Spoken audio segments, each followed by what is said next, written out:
야권의 올드보이가 귀환을 노리고 있습니다.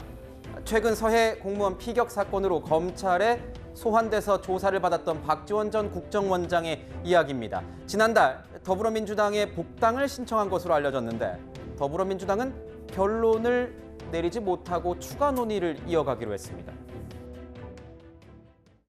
박지원 전 원장의 복당 문제는 조금 더 논의를 하기로 했습니다. 최고위원들 간에 견해차가 좀 있었습니다. 좀 더 심도 있는 논의를 할 필요가 있었는데 오늘 대표님 이후 일정이 있어서 시간이 많지 않았고 박지원 원장 외에도 많은 분들에 대한 복당 심사 결과 의결의 건이 남아 있었습니다.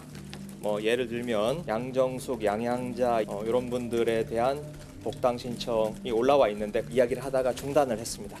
그럼 양향자 의원도 복당 신청했다는 거예요? 양향자 의원 같은 경우에는 복당 신청을 했다가 뒤로 철회를 했는지 여부는 제가 잘 모르겠습니다. 애초에는 신청을 한 걸로 알게 되어 있습니다. 네, 민주당 박지원 전 원장 복당 일단은 보류, 조금 더 지켜보자. 이렇게 정리가 된 것 같습니다. 특히 회의석상에서 정청래 최고위원이 강하게 반대를 했다. 일부 언론 보도에 따르면 이재명 대표의 강한 의중에 따라 복당을 의결하자 했는데 반대 의견이 나왔다고 합니다. 어떻습니까? 장현주 변호사님, 무슨 일이 있었던 겁니까? 사실 비공개 최고위에서 있었던 일들이 이렇게 언론에 대대적으로 보도되는 일이 잘 없긴 합니다. 그만큼 나름대로 정당에서는 비공개 회의들은 보안이 잘 지켜지는 경우가 많거든요. 네. 근데 그만큼 정청래 의원이 이제 박지원 전 국정원장의 복당과 관련해서는 강한 의견을 피력한 것으로 보이긴 합니다. 아시다시피 박지원 원장이 예전에 안철수 의원하고 함께 이제 탈당을 해서 국민의당을 창설했던 거 기억하실 텐데요. 네. 그 당시에 이제 민주당의 정청래 전 의원과 굉장히 많은 다툼이 좀 있었습니다. 네. 서로 간에 거친 설전으로 고소고발도 있고 그런 일들이 있었거든요. 근데 단순히 개인적인 악연 때문에 반대를 했다라기보다는 우리가 당원 당규상에 복당을 할 때 특히 해당 행위를 했거나 이런 식으로 탈당을 해서 새로운 당을 창당하고 이런 부분 같은 경우에는 복당을 할 때 좀 더 심사숙고해야 된다라는 부분들이 당규에 있습니다. 그래서 그런 부분들을 좀 피력해서 앞으로 이제 분란을 자초하는 거 아닌가라는 의견을 피력한 것으로 보이기는 하는데요.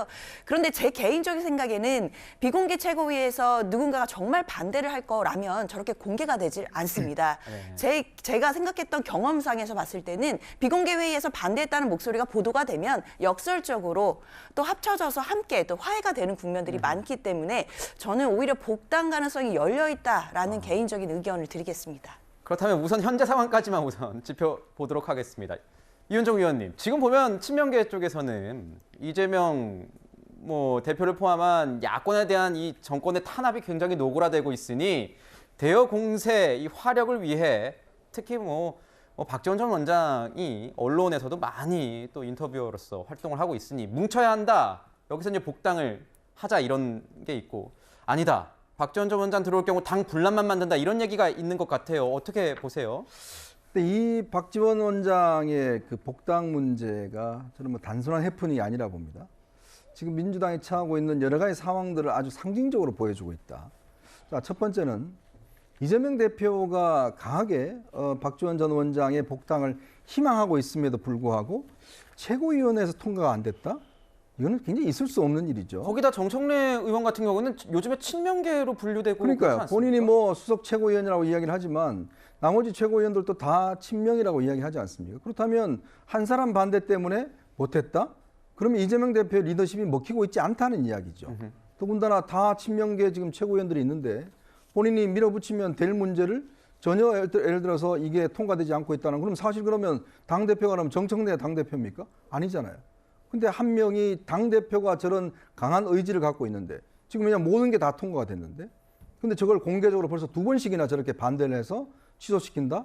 그건 있을 수 없는 일이라는 저는 생각이 들고 그만큼 이재명 대표의 당 장악력이 저는 굉장히 약해졌다. 이런 측면에 해석할 수 있는 것이고요. 또 하나는 지금 정청래 최고위원의 태도입니다. 아마 본인 입장에서 보면 내가 이 당의 원톱인데 왜 나보다 센 사람이 들어오냐. 아마 그런 게 있을 거예요. 뭐 명목상은 뭐 예전에 당을 어쩌고 했는데 본인도 옛날에 사실은 당에 이 김종인 비대위 시절에 본인도 출마 못했잖아요. 그런 측면이 있을 거고 또 사실은 이제 정청래 최고위원이 그 지역구를 손혜원 전 의원한테 물려줬잖아요. 그다음에 손혜원 전 의원이 다시 이제 물려줬죠. 근데 손혜원 전 의원하고 박지원 전 장관하고 사이가 굉장히 좋지가 않습니다. 오늘 또 뭐 페이스북에 뭐 글을 올렸던데요.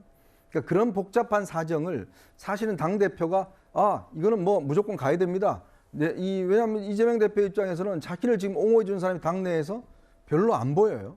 요즘 뭐 그렇게 말을 보는 김남국 의원이나 뭐 이제 이런 의원들이 전혀 지금 이야기를 하고 있지 않지 않습니까? 그러면 박지원 전 원장이 들어와서 이야기를 해주면 천군만마와 같을 텐데 문제는 그거를 못 밀어붙인다는 그 현상. 이런 것들이 보면 결국은 박지원 전 원장의 입당 문제는 지금 이재명 대표의 어떤 당장력이 축소되어 가는 것에 대한 상징적인 모습이 아닌가 저는 그렇게 봅니다. 네, 정청래 의원 같은 경우에는 제가 이때까지 기자 생활하면서 봤을 때는 뭐 이런 논란에 대해서 숨거나하는 분이 아니라서 아마 조만간 뭐 인터뷰를 할 가능성이 높아 보이는데 그 내용이 들어오면 저희도 전해드리도록 하겠습니다.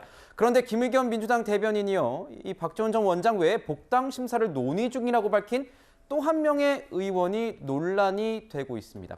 바로 양향자 무소속 의원입니다. 복당의 뜻이 없다고 즉각 반박을 하면서 사과 요구를 했는데 김금식 실장님, 예. 이거 뭐 어떤 해프닝이 일어난 겁니까? 저는 이제 사실은 그 민주당의 그런 최고 의사 결정 기구인 최고위원회 내용을 공개적으로 언론에 대고 브리핑하는 그 자리에 김의겸 의원이 지금도 대변인 자격으로 하고 있는 것도 제가 볼 때는 적절해 보이지 않아요. 개인적으로 볼 때.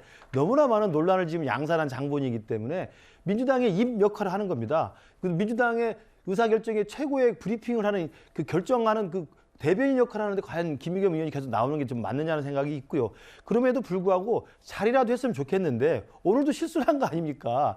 정청래 의원이 반대해서 박지원 전 원장 복당이 보류됐다는 이야기를 하면서 양양재 의원을 물어보니까 그 기초적인 사실 팩트조차 잘 모르고 있는 거예요. 금방도 아까 화면에 나왔습니다만 무슨 이야기냐 하면 우리가 그렇게 정치에 관심 있고 정치에 그 상당한 그 뉴스를 좀 추적했던 일반 국민들조차도 양양재 의원은 지난해에 당시에 그 의원회 간의 보좌진 문제로 탈당을 자진해서 했습니다만 이번에 사실 윤석열 정부 출범한 이후엔 복당의 의사를 철회했거든요. 네. 그게 공개적으로 다 알려져 있는 사실입니다. 지난 5월에 복당 신청을 철회했죠. 그렇습니다. 그렇다고 한다면 그 정도의 뉴스만 추적했더라도 당연히 양양재 의원의 복당 신청을 한다는 이야기는 얼마나 앞뒤가 안 맞는 일인지 알 수 있는 건데 그걸 버젓이 이야기를 기자 앞에서 했단 말이에요. 그래서 기자가 물어보니까 그 사실 확인을 해보겠습니다. 이런 투 아니겠습니까? 저는 정말 민주당의 그런 공개적인 최고 의사결정을 브리핑하는 자리에서 김의겸 의원이 그 얼굴로도 마땅치 않을 뿐만 아니라 저런 정도의 사실관계는 확인하고 나왔어야 되는 게 아닌가. 양양재 의원이 저는 발끈할 수밖에 없는 충분한 저는 이해가 되는 사안이라고 봅니다. 네. 참. 민주당이 복당 문제를 논의하기에 앞서서요. 박지원 전 원장이 넘어야 할 산이 하나 더 있는 것 같습니다. 바로 서해 공무원 피격 사건으로 검찰에 소환이 됐고 구속 여부까지 거론되는 상황인데 오늘 보도에 나온 내용이 이런 겁니다. 박 전 원장의 진술에 대한 새로운 보도가 나온 건데 자신은 서훈 전 실장의 보안 유지 지침을 따랐을 뿐이다. 이렇게 얘기를 했습니다. 구자용 차장님. 네. 이거 서훈 전 실장과 거리를 좀 두면서 나는 책임 없다 이렇게 뭐 항변하고 있는 건가요? 어떻습니까? 어떻게 보면 뭐 듣기에 따라서는 책임 떠넘기기 아니면 자신의 책임이 없음을 항변하기 위해서 이제 저렇게 얘기를 한 것으로 비칠 수 있는데요. 그 뭐 대외적으로는 이제 국가안보실장이 안보 사령탑 구실을 합니다만 비공식적으로는 또 다른 안보 사령탑 역할을 하는 것이 국가정보원장입니다. 대한민국 국내, 국외, 해외, 특히나 남북 관계에 있어서 가장 많은 정보를 수집하고 그 정보를 분석해서 가장 정확한 그 판단을 내리도록 최고 통치권자인 대통령이 그런 판단을 내릴 수 있도록 돕는 최고의 정보기관 수장을 지낸 분입니다. 근데 그런 분이 국가안보실장의 지침에 따랐을 뿐이지 나는 뭐 그런 걸 그 지시한 적 없다 이렇게 말씀하시는 것은 좀 듣기에 따라서는 너무나 무책임한 말씀이 아닌가 하는 국정원장 직원들이 봤을 때는 얼마나 안타깝겠습니까? 저런 말씀이. 네. 저는 뭐 개인의 어떤 책임을 모면하기 위해서 그 국가정보원이라는 대한민국 최고의 정보기관을 좀 욕보이는 말씀이 아니었나 굉장히 안타깝게 생각합니다. 네. 야권을 향한 검찰의 칼끝은 서해만을 향해 있는 게 아니죠. 저도 방송에서 하도 많이 말해가지고 그런지 안 가봤는데 마치 가본 것 같은 그곳입니다. 대장동 소식으로 이어가겠습니다.